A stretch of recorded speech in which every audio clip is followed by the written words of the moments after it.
a lot of creative people are depressed. A lot of people go through huge peaks and valleys. I've mentioned before, a good friend of mine was very good at keeping an even keel in a totally different business. He doesn't do music. He's not in that. He's a creative person because he can put deals together for real estate. Very smart guy, like a good business savvy kind of guy. But he doesn't experience these sort of peaks and valleys of emotions. Now, a lot of times those emotions are what make creative people able to do creative work. It's what makes you a good songwriter, producer, mixer, and anything, because you feel the music.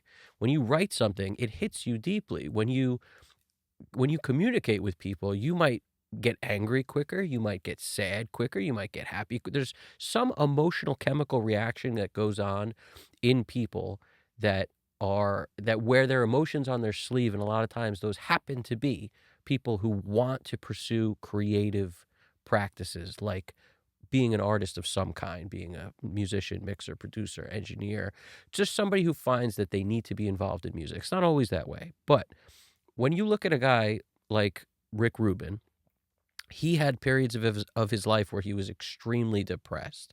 You would never know that by just seeing a guy who's so successful. How could someone so successful be totally depressed?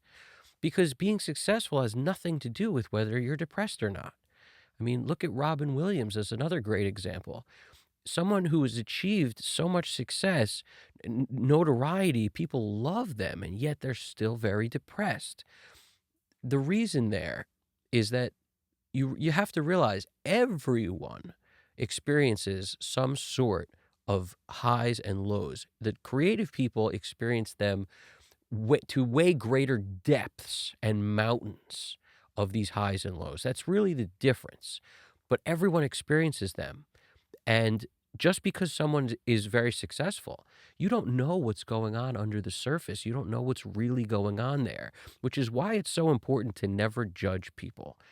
The more you can sort of remove yourself from judging other people, the more you can remove yourself from comparing yourself to other people, the more you can remove the idea that you have it worse than they do. You can't achieve because of something that's happened to you. Your trauma is too bad for you to work past it, because everybody has trauma. How you work through it is everything.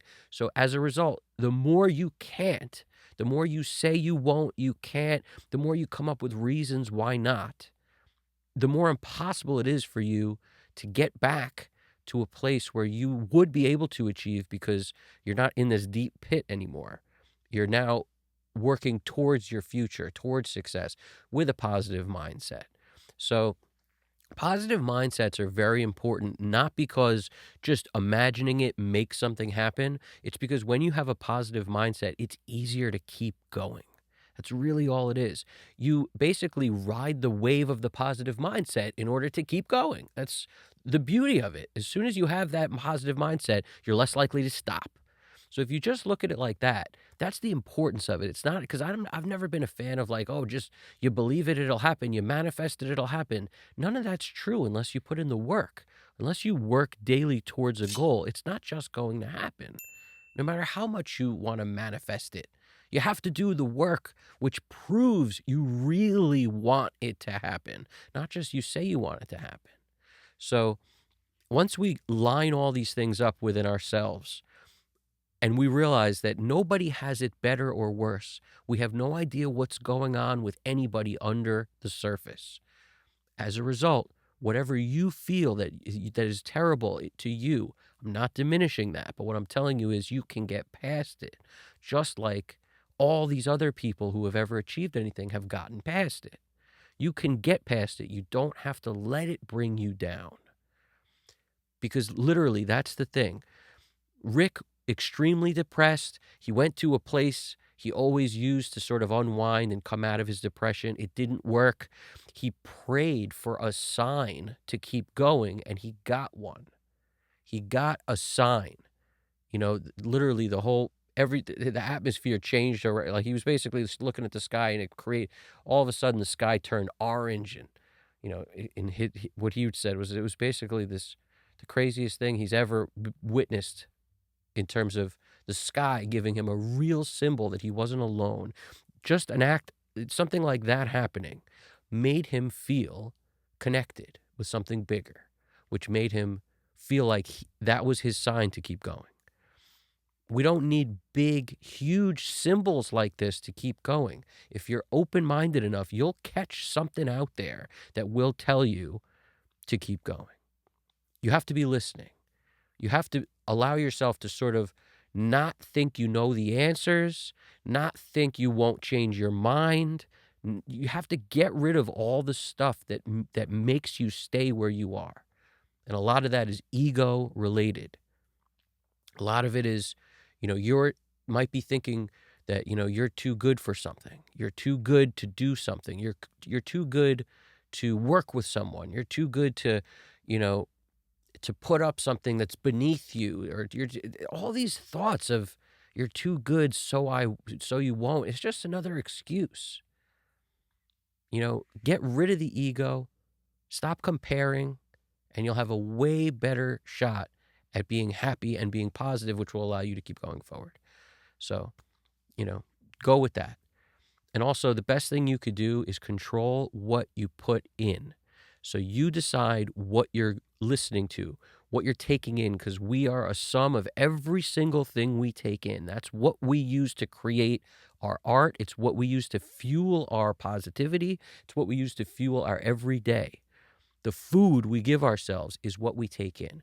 That's why, if you can help it, do not scroll through shorts and doom scroll. Get out of the kiddie park, is what I like to call it, where they feed you stuff and you just got to sit there and you're forced to watch. That is the worst possible thing you could do. It's way better if you choose what you're going to watch, and anything that you could learn from in any sort of way is going to help you. It's going to make you feel a little better. Every time we learn, synapses fire and all sorts of things happen that make us feel better. Subconsciously, we feel better about ourselves for having learned something. So learn, keep learning. Realize you don't know everything so that you keep wanting to learn. Never think you have all the answers. Keep searching. That will make you be on a path towards living a more positive life, which will keep you going in these moments that get where you get down. They're bound to happen. They happen to all of us, and they've happened to everyone, even the ones you don't think they've happened to. Because that time in Rick's life where he was so depressed, he had a #1 record. So if you don't fix you, if you don't fix the problems that are going on within you to keep you down, you could have the success and it's not going to change how you feel at all. So work on that so that if you do get lucky enough for something to happen, you're in a place where you can enjoy it. Because it's all up here.